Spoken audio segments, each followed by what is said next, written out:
시편의 말씀을 소개하고자 합니다. 시편에는 오늘 나와 있는 그런 시편 109편 이외에도 58편 또 137편 여러 편에 다윗이 쓴 저주시가 있습니다. 한 편만 쓴 게 아니라는 얘기죠. 그래서 다윗이 아마 우리가 다윗의 생애를 잘 알죠. 쫓겨다니는 인생을 살았습니다. 광야에 숨어 사는 인생을 살았습니다. 그렇죠? 그의 대적인 사울왕이 다윗을 끈질기게 쫓아다니면서 죽이려 했기 때문에 다윗이 편안한 삶을 살지 못했어요. 그가 하나님의 은혜도 받고 또 그 이스라엘이라는 나라에서 여러 가지 활약도 했지만 결국은 왕 사울의 미움을 받은 것. 미움이라기보다는 뭐라고 하죠? 그거를 시기, 질투. 너무 다윗이 잘하니까 사울왕이 다윗을 시기 질투해가지고 그가 편안한 삶을 살지 못했습니다. 꽤 오랜 시간 동안 광야에 쫓겨다니면서 어려움을 겪었습니다. 그러한 다윗의 그 심정이 고스란히 오늘 이 시편에 담겨져 있어요. 그렇지만 여러분 아시죠? 다윗의 행동으로 직접 사울왕에게 그렇게 무례하게 했던 적은 없습니다. 그걸 여러분이 기억해야 돼요. 다윗이 시를 이렇게 썼다고 해서 다윗 왕이 사울에게 직접 대들거나 그를 죽이거나 그러지 않았습니다. 죽일 기회가 있음에도 그를 죽이지 않았습니다. 그리고 그의 자손을 선대하고 그의 마지막까지 하나님의 기름 부으심 자라는 것을 기억하면서 끝까지 그를 최선을 다해서 하나님의 사랑으로 대접했던 그런 다윗의 행위를 우리가 잘 알고 있기 때문에 이 시가 오히려 이해가 되는 겁니다. 이 시가 이해가 됩니다.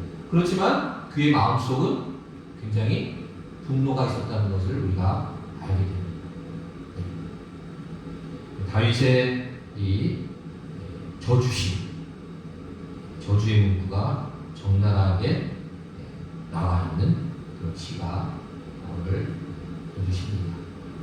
여러분들이 오늘 이런 시를 접하면서 성경의 좀처럼 나와 있지 않는 언어와 문구로 인하여 여러분들이 혼란을 겪었다면 여러분들이 아시는 바와 같이 성경에서는 저주와 복수를 일반적으로 금하고 있다는 것을 여러분이 다 아실 거예요. 그렇기 때문에 이 시가 좀 뭔가 성경에 그동안 보아왔던 여러 그런 축복된 말씀, 다른 사람을 비난하거나 다른 사람을 저주해서는 안 된다는 그 말씀에 뭔가 부합되지 않기 때문에 아마 여러분들이 혼란을 느끼실 겁니다. 우리 성도님들이 알고 있는 바와 같이 성경은 저주와 복수를 금하고 있습니다. 로마서 12장 14절에 보면은 너희를 핍박하는 자를 축복하라. 축복하고 저주하지 말라. 이렇게 써 있어요. 그렇죠? 이렇게 분명히 써 있습니다. 다윗이 하나님의 이러한 말씀을 몰랐기 때문에 이런 시를 썼을까요? 그렇지 않았으리라고 저는 생각합니다. 다윗이 하나님이 타인을, 다른 사람을 저주하고 비난하고 그를 이렇게 핍박하라고 하지 않았다는 것을 다윗도 너무나도 잘 알고 있었을 거예요. 그런데 다윗이 이러한 성경에 나와 있는 성경의 기본적인 하나님의 우리 각 사람에 대한 관계 가운데 여러 가지 그런 것들을 다윗도 너무나도 잘 알고 있었지만 다윗은 이러한 시를 쓰게 됐다는 것. 누가복음에도 성경에서 일반적으로 금하고 있는 저주와 복수의 그러한 금하는 장면에 대한 말씀이 신약에도 나와 있습니다. 누가복음 6장에 보면 27장 하반절에서 28절까지 보면은 누가복음 6장 27절 하반절에서 28절까지에 보면은 너의 원수를 사랑하며 너희를 미워하는 자를 선대하며 너희를 저주하는 자를 위하여 축복하며 너희를 모욕하는 자를 위하여 기도하라. 참 받기 어려운 말씀이죠, 여러분. 그렇지만 성경에 기본적으로 많이 나와 있는 장면은 우리에게 이렇게 오늘 누가복음이나 로마서에 나와 있는 말씀과 같이 저주와 복수를 우리 일반적으로 금하고 있다는 것을 우리는 알게 됩니다. 그런데 오늘 왜 이렇게 다윗이 이러한 저주시를 통해서 그의 마음을 토로하고 있는 것인가? 그가 참 인간적으로 정말 견디기 어려운 극한 고통과 배신감, 육체적, 정신적 허탈감에 빠져 있다는 것을 우리가 이 시를 통해서 알 수 있어요. 다윗이 아까 말한 대로 광야에서 쫓겨다니면서 이러한 어려움을 많이 겪었습니다. 많은 어려움을 겪었어요. 초반에 그런 승승장구하던 다윗의 모습에서 그를 쫓아다니던 사울왕의 그러한 추격을 통해서 다윗은 많은 시간을 이런 고통과 배신감과 극한 육체적, 정신적 어려움을 겪었던 사람으로서 이런 시를 쓰게 되었다는 것을 알게 됩니다. 솔직하고 인간적인 이런 저주의 마음이 우리 가운데 있다는 것을 또한 우리가 다윗과 더불어 우리도 사람인지라 이러한 마음이 있다는 것을 우리는 인정을 해야 될 것입니다. 그래서 사실 이 시가 어떻게 보면은 이 저주시가 어떻게 보면은 하나님에 대한 포도였긴 했지만 이 시가 다윗이 영적인 그러한 안목을 가지고 쓴 시라는 것을 주장하는 그러한 성경 학자들도 있습니다. 왜냐하면 이 일이 그 후세에 있어서 이루어졌기 때문에 오늘 다윗이 이렇게 여러 가지 그런 저주의 말들을 했는데 그 중에 이루어진 구체적인 사실을 살펴본다면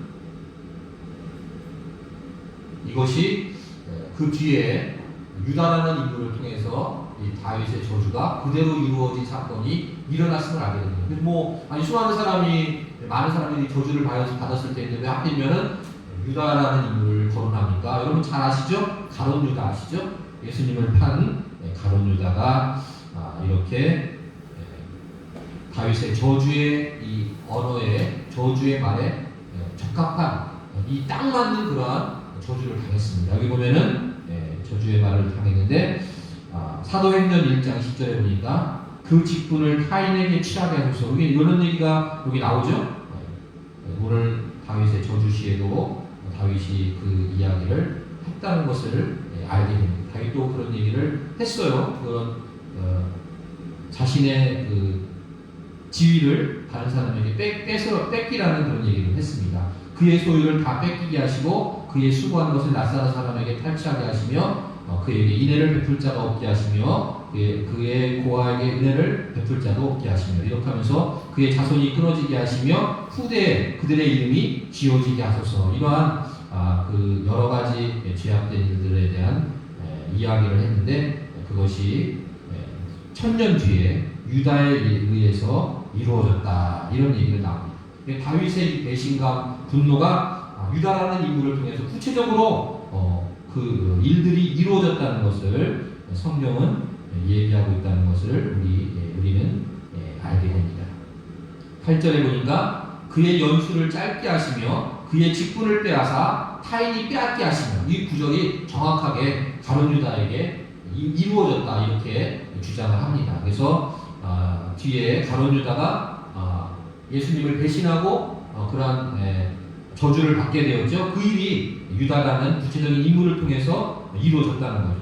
예수님의 극진한 사랑과 예수님의 여러 가지 돌봄에도 불구하고 그리스도를 배신하여 귀한 사도의 신분을 빼앗긴 가룟 유다에게 오늘 이 다윗의 저주시가 그대로 임했다고 성경학자들은 주장을 합니다. 그러니까 다윗이 오늘 이 저주를 한 이 시가 물론 그 당시에는 다윗을 괴롭히던 그런 주변을 둘러싼 그 세력들에 대한 그런 말들이었지만 사실 이 다윗의 저주시가 후세로 가면 더 후세 천년 이렇게 더 후세로 가면은 많은 예수님을 배신한 사람들에 대한 저주의 문구로 쓰였다 이렇게 주장을 하는 거죠. 그러니까 하나님을 떠난 예수님을 배신한 가룟 유다를 비롯하여 하나님을 믿던 사람들에 대한 배교에 대한 경고로 쓰임을 받았다. 그러니까 성경 말씀이라는 것이 한 시대에 한 상황에서 쓰여지기도 하지만 그것이 후대의 영적인 경고가 될 수 있다는 것을 우리가 알 수 있잖아요. 그래서 이런 의미로 이 시편에 저주시가 쓰였다 이렇게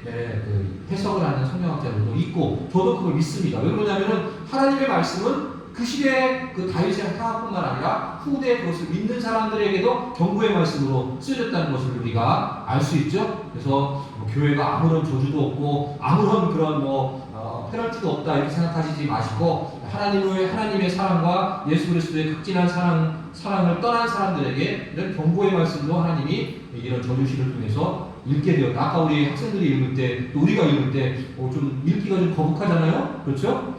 성경 이런 얘기가 있다는 거예요. 왜? 하나님을 떠난 사람들에게, 다윗을 떠난 사람들에게, 다윗을 배신한 사람들에 대한 저주시였지만, 이게 이제 후세의 성경을, 시편을 읽는 사람들에게는, 이거 그 당시에는 이 다윗과의 직접적인 관계는 없잖아요, 우리는. 이때 관계가 되는 사람이라면 하나님이죠. 예수님이죠. 예수님을 떠난 가룟 유다가 1000년 뒤에 똑같은 이런 다윗의 저주에 걸려서 구체적으로 그의 직분을 빼앗기고 죽임을 당했잖아요. 그런 가룟 유다의 구체적인 행동이라든지 또한 그 뒤에도 우리 기독교 역사상 많은 사람들이 사실 예수님의 그런 구원의 사랑을 뿌리치고 떠나고 배반하여서 그러한 그 일들을 많이 했죠. 그런 사람들에 대한 경고다. 이렇게 우리가 보는 시각도 있다는 것입니다. 여러분 이해하시겠죠?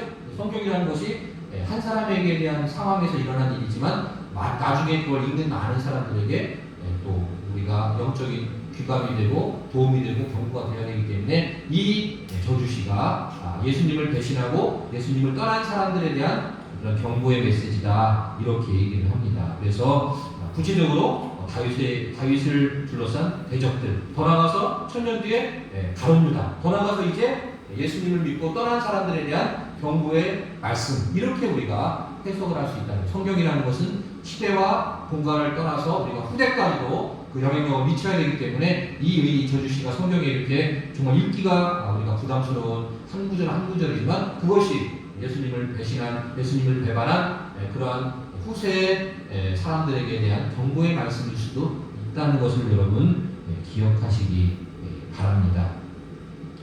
우리 하나님께서도 신약을 통해서 예수님도 우리들에게 예수님의 사랑을 회방하고 떠난 사람들에게 대한 경고를 해놨다는 것을 우리가 확인할 수 있는데 마태복음 12장 31절로 32절에 보면 이렇게 써 있습니다. 그러므로 내가 너희에게 이르노니 사람의 모든 죄와 해방은 사하심을 얻되 성령을 해방하는 것은 사하심을 얻지 못하겠고 또 누구든지 말로 인자를 거역하면 사하심을 얻되 누구든지 말로 성령을 거역하면 이 세상과 모든 세상에는 사하심을 얻지 못하리라. 성경이 사랑과 용서를 많이 얘기하지만 하나님께서 특별히 예수님을 통하여 이 땅에 용서받지 못할 죄에 대한 얘기를 써는 것이 성령을 해방한 죄, 그건 용서받지 못한다고 신약에 있어서 마태복음을 통해서 예수님도 직접 말씀하신 것을 우리가 알게 됩니다. 그래서 이 저주시 굉장히 참 무서운 무시무시한 한 구절이 예수님의 사랑을 거부하고 배신하고 떠난 사람들에 대한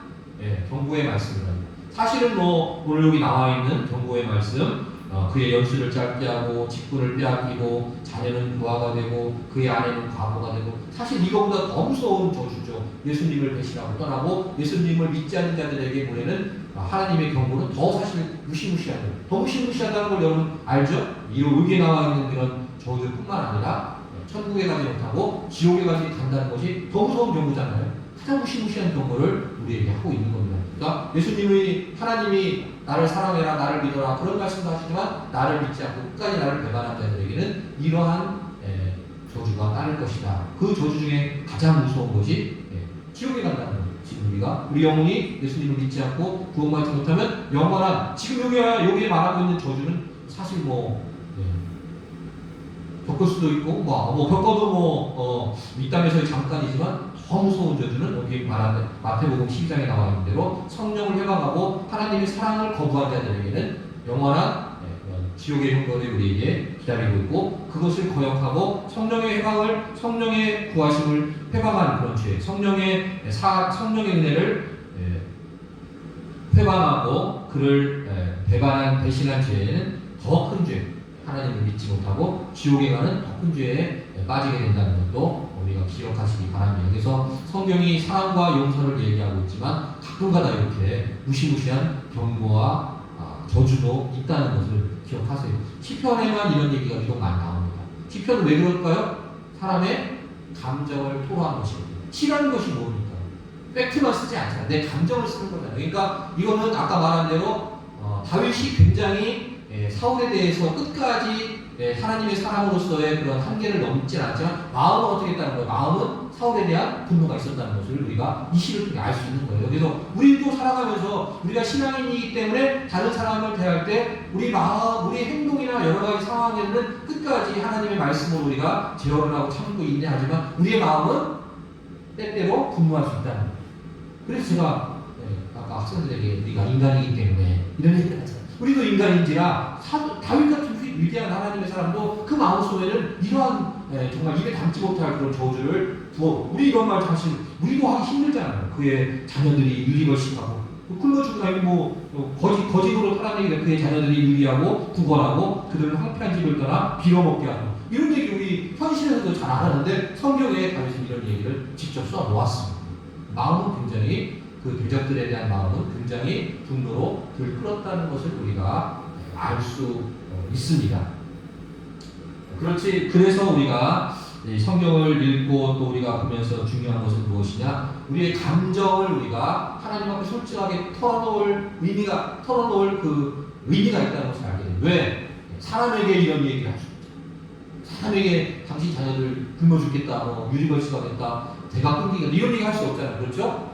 누구에게 하라고요? 하나님에게 털어놓는 거. 그럼 나중에 어떻게 한다고요? 하나님께서 아까 말했듯이 21절부터는 다시 자신을 돌아보는 다윗의 마음이 굉장히 컴다운되고 가라앉고 안정화되는 모습을 우리가 보게 됩니다. 18절까지 이렇게 계속해서 저주를 하다가 이제 19절, 20절 저주가 그에게 있는 옷 같고 항상 뛰는 띠와 같게 하소서. 이는 나의 대적들이 곧 내 영혼을 대적하여 악담하는 자들이 여호와께 받는 몸이다. 여러 가지 그런 그들을 저주하고 여러 가지 말을 한 다음에 이제 다윗이 드디어 마음이 좀 누그러져가지고 21절부터는 내가 이렇게 화가 나고 내가 이렇게 대적을 저주한 이유는 내가 지금 너무 힘들기 때문이니까 하나님 저에게 은혜를 베풀어 주십시오. 이런 얘기를 하게 되는 겁니다. 그래서 우리가 이러한 그 인간의 분노라는 건 우리도 어쩔 수 없어요. 우리도 때때로 살다 보면 아마 2025년에도 우리도 하루하루 살다 보면 이렇게 화가 나고 우리 주변에 있는 사람들에 대해서 여러 가지 그러한 감정을 갖게 되는 경우가 있을 수도 있습니다. 없으면 좋겠지만 있을 수도 있어요. 우리가 사람이고 여러 환경이 또 여러 가지 힘들어지기 때문에 우리도 이럴 수가 있다는 거예요. 그럴 때 우리가 어떻게 하라고요? 그걸 아까 학생들에게도 얘기했지만 직접 사람에게 대하거나 직접 그것을 우리가 토로하면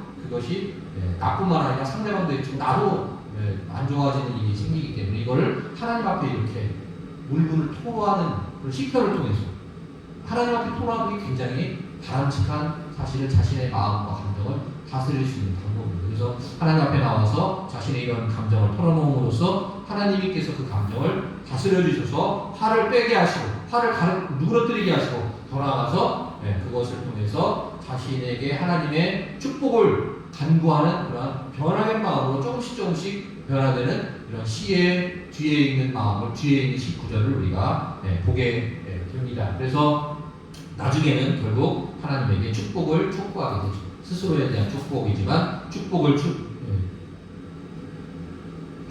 구하게 되는 그런 지경으로까지 변하게 됩니다. 그래서 다윗이 시편 109편을 통해서 자신의 이러한 저주의 감정을 어떻게 다스리는지 우리가 이런 저주의 감정을 때때로 살다 보면 가질 때가 있어요. 사실 운전하다가도 많이 이런 화가 나기도 하고 관계 속에서 이런 어려움을 겪기도 하고 우리라고 해서 예수님 믿는 사람이라고 해서 화가 안 나고 대적에 대한 이런 괘씸한 마음을 갖지 않는 그럴 수가 없어요. 저도 사회생활 조금씩 이렇게 하다 보면은 화나는 일, 여러 가지 마음을 상하게 하는 배신감들이 많이 있습니다. 그럴 때마다 우리가 그것을 상대방에게 직접 표현하는 것보다는 하나님 앞에 이렇게 얼마나 솔직합니까?